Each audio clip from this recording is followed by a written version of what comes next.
Hey guys, welcome back to the channel. My name is Adrian and today we are doing a long-awaited video, long-awaited for me anyway, and that is going to be another Should I Read, and this is going to be Should I Read The Greatcoats by Sebastien de Castell. For those of you who have been following my channel for a while, I reviewed books 1 and 2 in the Greatcoats 3 or 4 months ago. And I actually read this whole series in the space of less than a month. I really enjoyed it. If you saw my top 10 fantasy series videos, it's in that top 10, and it is a series that I really love. As always with these kind of videos, I am trying to portray both sides of the story, as it were. So I'm trying to give you things that I think may put you off. It might make this series something that isn't really for you, as well as giving you the things that I think it really excels at and I think that you're going to love about it. So hopefully that can give you a good understanding of whether or not this is a series you want to give a try, whether or not this is a series you're going to love, or whether it's actually something that you might want to give a miss. So as a quick summary, The Greatcoats is a 4-book fantasy series. We are following Falkio and the remnants of the Greatcoats. So there's 3 of them particularly we follow. That's Falkio, Kest and Brasti. And the Greatcoats are a now defunct order of travelling magistrates who were issued by the king at the time, and they went around dispensing justice. They could dispense justice to anyone, including the lords and ladies of the realm. Often they had to duel to defend their verdicts, and as well as that they do sing their verdicts. So Falkio is referred to as the first cantor of the Greatcoats, because they all sing their verdicts, the idea being that the average local everyday man isn't going to remember points of law, but he will remember a song. And that is how they passed down their verdicts, so people would remember the judgments that the Greatcoats had made. So the Greatcoats were this organisation, this judiciary that was there to promote law and order, to promote justice, particularly for the more oppressed and lower classes in the society in Tristia, which is the country in which we are following. So that's the sort of main setup. As we start Traitor's Blade book 1, actually they are disgraced. The king has been killed, and we are following Falkio and Brasti and Kest as they try to work out how to be Greatcoats in this world without the king, and how they go about trying to continue to promote justice when they are hated and despised and looked down upon. How do they best continue to be the Greatcoats they were and the Greatcoats they are? And this is a real struggle for Falkio as he continues on through this series. So there's a little bit of a synopsis of where we are at the start. Let's jump into some of the pros and some of the cons, some of the positives, some of the negatives. So my first big positive for this series is that I think the friendships and relationships portrayed in this series are done insanely well. I believe that the relationship, the friendship between Falkio, Kest and Brasti is one of the best friendships I've ever read. It feels incredibly real. It feels very visceral, and it just makes sense. And that's not because I know their entire backstory. When we first see them, they are already fast friends, so we don't see that development, but there is just something about them that is so yeah, there's just such loyalty between them, and I don't necessarily understand why, but we do understand what is going on, and we see that loyalty played out over and over and over again. And their friendship is displayed not just in what they say, but what they do, and I think that's a massive sort of point in this favour. Yeah, for me, this is found family doing it right. This is how you should do found family as a trope, as an idea, and I absolutely adore it. As well as that relationship sense, I also think just the character work of our main characters in particular is incredibly good. I think that the growth and the character arc and the story that we get for Falkio is incredible. I think that how we see he progresses through these 4 books is brilliant, as he comes to terms with things, as we understand more and more about him and his story, what happened even before we got to these books. So I really love that. And then actually Brasti and Kest both come to the front, come to the fore in different books throughout this series. Book 2, Brasti very much comes to the fore. Kest is a huge part of book 3, as well as obviously being a part of it throughout the whole series. So that makes a big splash as well. And I think that developing those characters, even though we only ever get it from Falkio's viewpoint, I think is particularly well done, and they all make sense as individuals as well as making sense as a group of friends who stick together through thick and thin. And I think that's just high quality stuff, a real positive for this series. Something that some of you may see as a negative, this is the first negative I'm going to give you, is that especially in book 1, but even continuing throughout the series, there is a heavy use of flashback. Now, I know that that's kind of derided by some. I know that lots of people really dislike sort of that idea of having flashbacks where we sort of get taken out of the action to go and see something that happened a long time ago. I understand that. I can understand why people don't like it. What I will say is I actually think that they're done very well. I think they are very relevant for what is currently happening in the plot when we have those flashbacks. So it doesn't bother me too much at all. I actually quite like the flashbacks. I think they're done very well, and they really seem to inform the narrative of what's happening now, which is a big reason that people don't like flashbacks, is that they disrupt that. However, if you really are anti-flashback, this book, first book, Traitor's Blade, but also the series, may put you off a little bit with its quite heavy use of flashbacks. My second positive is that for you as a fantasy reader, if you want a real swashbuckling adventure, Sebastien de Castell absolutely hands it to you with this. It is swashbuckling to the extreme, whether that be heroic speeches, whether that be tense and heroic duels, whether it's this idea of having a small group trying to steer a whole country's fate and sort of fighting against unimaginable odds. All of this comes through. It so often feels like it's going to fail, and it is just a brilliant swashbuckling time, and it is something that I didn't think I needed in my fantasy. I quite like serious fantasy. I quite like stuff that debates a lot of sort of hard and difficult themes, but actually this managed to do that while still having that really fun swashbuckling element. I think is particularly true if you look at the way De Castell writes his fight scenes, particularly his duels. I think it really comes through well what is going on, the action that is happening, how these two duelists are interacting with each other both physically but also intellectually, how they're verbally dealing with each other as well.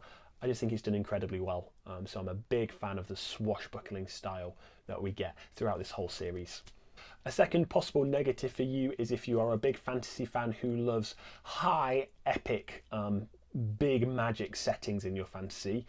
If you want their epic magic system, if you want like massive spells and things happening that aren't from the real world, this might not be a series for you. This is actually quite a low magic fantasy series, and I don't mean that in that there is no magic. There definitely is, and there's definitely sort of a spiritual aspect to a lot of things, but it's not so much at the forefront, and that's because our main characters don't really interact with that side of the world. They don't have any magic, so that it's very much on the fringe of that sort of culture. So it is interesting that although there is plenty of magic and magical things going on, plenty of supernatural things going on in Tristia, is not something that our characters that we follow major in, and it's not something that they necessarily encounter all that often. So I do think that's an interesting thing. If you do really want a big magic system, a high fantasy feeling, this is not going to be for you in that sense. It is definitely a more low magic series, if not a low magic world per se. My next big positive is that I think the theming throughout this whole series is absolutely on point.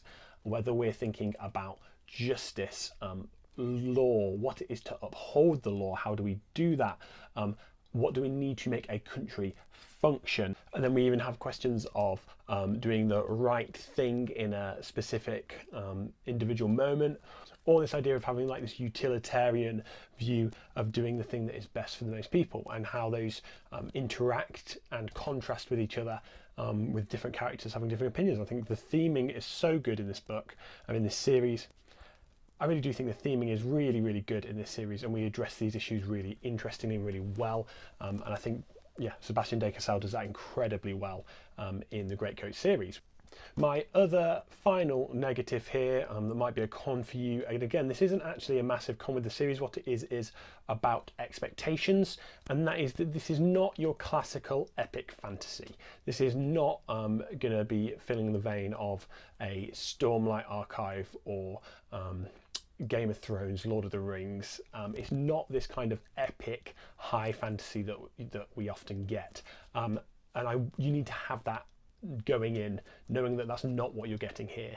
Yeah, it is a fantasy. It is a really good fantasy, but it is not that style of fantasy. And if you go in wanting that, wanting A Song of Ice and Fire, wanting that kind of epic fantasy, wanting Lord of the Rings, whatever it is, this isn't what you're getting.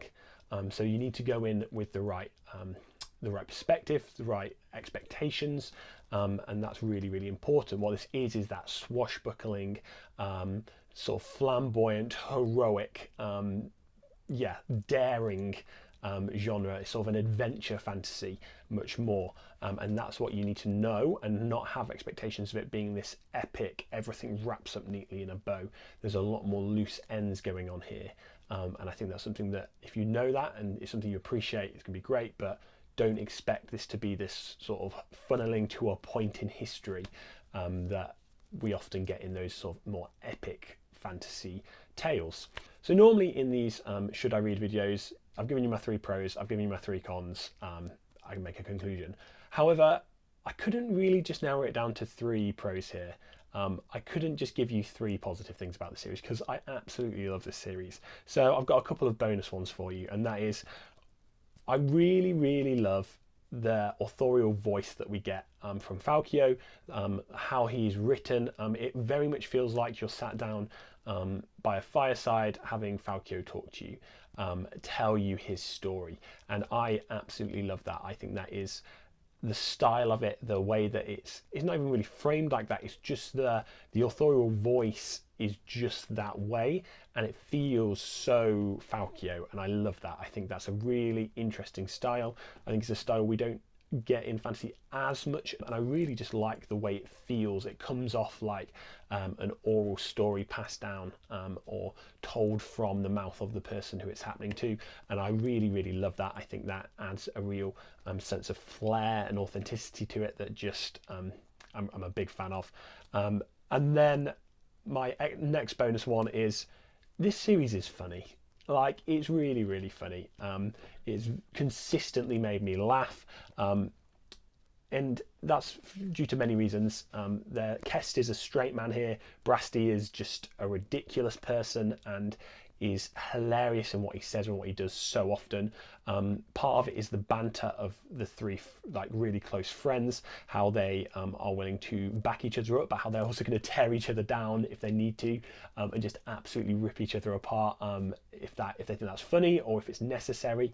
So I really love that relationship. One thing that really impresses me with the series is that the humour doesn't ever undercut big serious moments.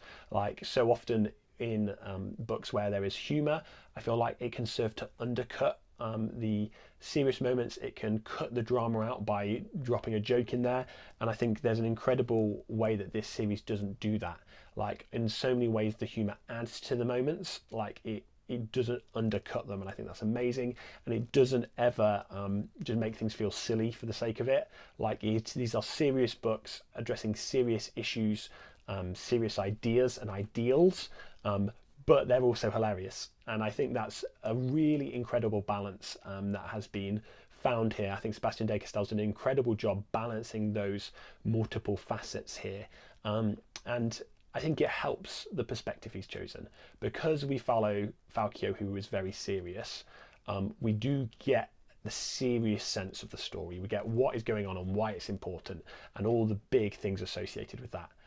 But because he's so close to Kest and Brasti, their humour in Brasti's sense, or their stoicism almost in Kest's sense, does filter in, and it means it is hilarious, but it never undercuts itself. And I think that is a real bonus in a series that I would say is funny, but it's not a comedy in any way. And I think that's done incredibly well. There are my 5 pros and my 3 cons on this series. A lot of my cons here are about expectation. It's about knowing what you're getting as you start reading it and making sure that you are happy with what you're getting into, basically. Other than that, I think it's a really incredible series. Yeah, if you've seen my top 10 fantasy series video from a few months back, you'll know that I put this in, I think, at number 8. And I said in that video that it's in at number 8, but I've literally only just read it. So I need to let it sit. I need to sit with it and really get a feel for how I think back, how I reflect on it, how it resonates with me as I get a little bit further away from it. And I'll tell you right now, looking at my list of the top 10 series now, it is in the top 5. I really didn't want to jump it up too fast. You know, you get that new book, new series, like new favourite series feeling, and you're like, it's the best ever. And you don't, yeah, I didn't want to do that on that video. But it is just, as I've looked at it again over these months, it's just creeped up and up and up. And it is such an incredible series. If this swashbuckling sort of fantasy Three Musketeers, as I've heard it sold, really appeals to you, you should absolutely give it a go. Read through Traitor's Blade. If you don't love the heroic speeches and that, if you don't love the swashbuckling adventure, I will be very surprised. But even if you don't love it massively, read Night's Shadow, because that's where the series really takes off. And I really think that so many people would love this series if only they gave it a chance. Thank you so much for watching this with me. Don't forget to click like if you enjoyed this video, subscribe if you want to, and I will see you guys again soon.